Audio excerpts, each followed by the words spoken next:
बिस्मिल्लाहिर्रहमानिर्रहीम। Gateway to physics channel के ऊपर हम 9th की फ़िज़िक्स डिस्कस कर रहे हैं और हमारा आज का जो लेक्चर है ये पिछले लेक्चर का तसलसल है। मैंने पिछले लेक्चर में भी ये बात की थी कि हम जो बुक में टॉपिक है वो एक टॉपिक के तौर पे बुक में दिया हुआ है रिज़ोल्यूशन ऑफ वेक्टर का या रिज़ोल्यूशन ऑफ फोर्सेस का। हम यहाँ पे उसको एज अ सिंगल टॉपिक नहीं ले रहे हैं। उसकी वजह है मेरा अपना जो एक्सपीरियंस है वो ये है कि जब हम बच्चों को resolution of vector which is splitting of one vector into vectors और addition of components of vector इकट्ठा एक टॉपिक में करवाते हैं तो वो आम तौर पर मैंने देखा है कि स्टूडेंट्स कंफ्यूज होते हैं। स्कूल टीचिंग में भी जब हम क्लासरूम टीचिंग कर रहे होते हैं तो मेरा अपनी तरीक़ाकार कोशिश यही होती है कि मैं स्टूडेंट को इस लेक्चर को दो हिस्सों में स्प्लिट कर देता हूं। जब बच्चे एक हिस्से को समझ लेते हैं तो दूसरे एक हिस्से को समझाना फिर कतई मुश्किल नहीं होता। हमने पिछले लेक्चर का आगाज़ इस बात से किया था कि कोई फोर्स है, हमने जहाज़ एज्यूम किया। ज़रूरी नहीं है कि हर जगह पे जहाज़ ही आपको अवेलेबल हो। आपको कोई भी सिचुएशन सिनेरियो हो सकता है जिसमें एक वेक्टर, हम यहाँ पे स्पेसिफिकली फोर्स की बात कर रहे हैं, वो दो डायमेंशंस के अंदर दरम्यान में माबैन काम कर रहा हो, यानी एक्स और वाई के दरम्यान चल रहा है, तो हम उसके दो कंपोनेंट्स बना सकते हैं। यानी एक्चुअली हमारे पास एक वेक्टर था, हमने उन दोनों को इकट्ठा किया और हमने उस एक वेक्टर को उसको उसके दो हिस्से कर दिए और उसको स्प्लिट कर दिया। हमारा आज का टॉपिक इसके बिल्कुल बरअक्स है। यहाँ पे एक ऑब्जेक्ट है और इसके ऊपर दो फोर्सेस एक्ट कर रही हैं। एक फोर्स यूं एक्ट कर रही है, दूसरी फोर्स यूं एक्ट कर रही है, यानी ये दोनों फोर्सेस इस पॉइंट के ऊपर एक दूसरे से मिल रही हैं और हमें ये दोनों मालूम है। इस लाइन को मैंने थोड़ा डिलिबरेटली लेंथी बनाया है, इसको थोड़ा सा इससे कम है बताने के लिए कि ये कुछ फोर्स है। लेट सपोज ये हमारे पास 15 न्यूटन फोर्स है, ये हमारे पास से 10 न्यूटन फोर्स है।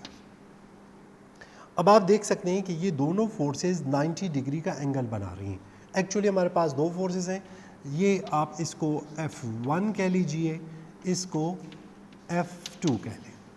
ये हमारे पास दो फोर्सेस हो जाती हैं। अब दो फोर्सेस एक ही बॉडी के ऊपर 90 डिग्री का एंगल लगाते हुए एक्ट कर रही हैं। हम ये जानना चाहते हैं कि जो नेट फोर्स होगी, यानी इन दोनों फोर्सेस का जो सम है वो कितना होगा। उसके लिए हमारे पास बेसिकली मेथड जो है उसको हम पैरेललोग्राम मेथड कहते हैं। इसके पैरेलल एक लाइन ड्रॉ कर लेते हैं, ये हमारा एक प्रैक्टिकल भी है, और इसी तरह इसके पैरेलल एक लाइन ड्रॉ कर लेते हैं और इन दोनों का जो सम है इसका जो डायगोनल हमारे पास बनता है विच इज़ दिस वन। तो अब हम इसको, यानी आप कह लीजिए जो पिछला आपने देखा उसमें हमारे पास ये वेक्टर था, अगर उसमें केस में इसकी डायरेक्शन अपवर्ड थी, मैं दोबारा नहीं बनाऊंगा। यहाँ पे हमने ये वेक्टर हमें अननोन है, यानी पिछले एग्जाम्पल में मैंने ये नोन लिया था और ये अननोन लिया था। अब ये चूंकि y एक्सिस के लॉन्ग है तो इसको मैं Fy कह देता हूँ, और ये x एक्सिस के लॉन्ग है तो इसको मैं Fx कह देता हूँ। यानी हमें Fx भी मालूम है और Fy भी मालूम है। मालूम हमने क्या करना है, F। इसके लिए जो हम प्रोसेस यूज़ करते हैं वो है एडिशन ऑफ फोर्सेस। अब मैं बार बार वेक्टर का लफ्ज़ यूज़ नहीं करूँगा, चूँकि हम फोर्सेस पे बात कर रहे हैं तो मैं सिर्फ फोर्स ही यूज़ करूँगा। Forces using parallelogram method. अब पैरेललोग्राम मेथड जो है ये ग्राफिकल मेथड है और ज़रूरी है कि इसके लिए आप दोनों वेक्टर्स को ग्राफिकली बिल्कुल एक्यूरेट उसके मेजरमेंट्स के ऊपर ड्रॉ करें। ग्राफिकल मेथड की कुछ लिमिटेशंस हैं। एक तो ये है कि वो आपको उसको ड्रॉ करना पड़ेगा, मामूली से मामूली एरर जो है वो भी आपको बहुत बड़े एरर रिजल्ट में देगा। उसको अवॉइड करने के लिए, उस चीज़ को बचने के लिए हम ग्राफिकल मेथड नहीं बल्कि ट्रिग्नोमेट्रिक मेथड यूज़ करते हैं। अब दिखने में तो ये पैरेललोग्राम मेथड है, लेकिन हम इसको एक्चुअली ट्रिग्नोमेट्रिक मेथड में, जिसमें अगर आप देख लीजिए तो हमने ये एक ट्रायंगल बना लिया। अब जब ये ट्रायंगल हमारे पास बन जाती है, ये 1 2 एंड 3, ये 3 साइड्स बन गई। अब इसमें हाइपोटेन्यूज हमारे पास है f, बेस हमारे पास है fx और परपेंडिकुलर हमारे पास है fy। According to Pythagoras theorem, hypotenuse square is equal to perpendicular square plus base square. So hypotenuse की जगह हम लिख देंगे f, तो f का स्क्वायर हो जाएगा, ये fy का स्क्वायर हो जाएगा और ये fx का स्क्वायर हो जाएगा। अब डियर स्टूडेंट, हमने फाइंड करना है f इज अननोन, हमें f स्क्वायर नहीं चाहिए। सो हम करते क्या है, taking square root on both side. जब स्क्वायर रूट ले लेते हैं, f square is equal to fy square plus fx square. ये हमने यहाँ भी स्क्वायर रूट लगा लिया, यहाँ पे कोई एडिशन सब्ट्रैक्शन यहाँ पे मौजूद नहीं है, just a single vector. So square ख़त्म होके हमारे पास सिर्फ f बच जाएगा। चूँकि यहाँ पे प्लस है, आपको पता है कि प्लस या माइनस अगर हो, होल स्क्वायर के ऊपर ना हो, तो हम उसको स्क्वायर रूट को कैंसिल नहीं कर सकते हैं। So we are left with fy square plus fx square.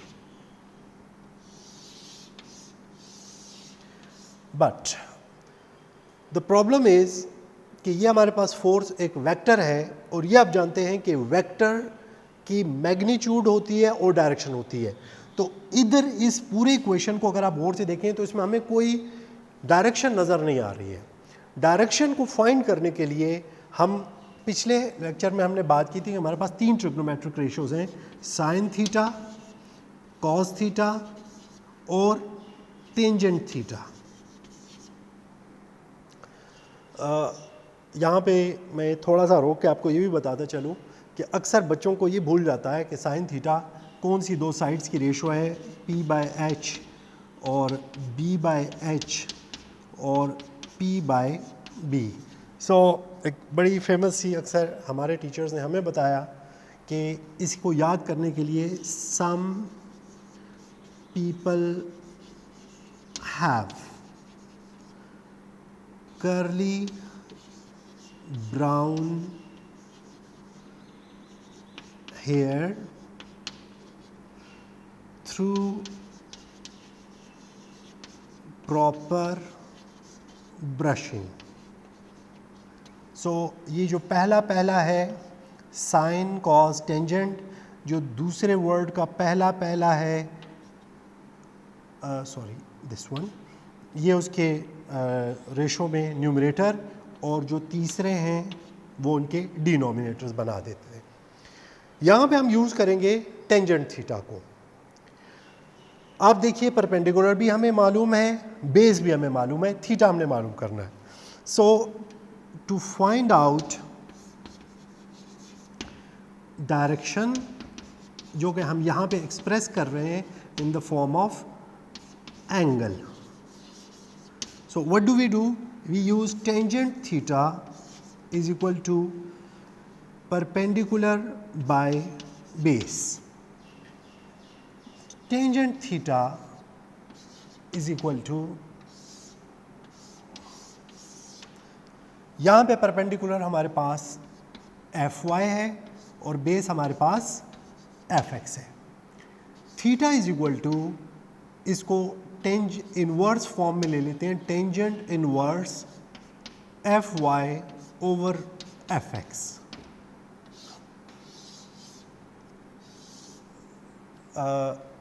आखिरी चीज़ सिर्फ आपको बता दूं कि जब आपने यही फंक्शन कैलकुलेटर पे कॉल करना हो, अगर आप चाहते हैं कि मैं टेंजेंट थीटा को फाइंड करूं तो कैलकुलेटर पे आपने आपकी जो कैलकुलेटर है उसके ऊपर आपने, लेट सपोज मैं इसी कैलकुलेशन को देख लेता हूं कि मेरे पास एफ वाई है 15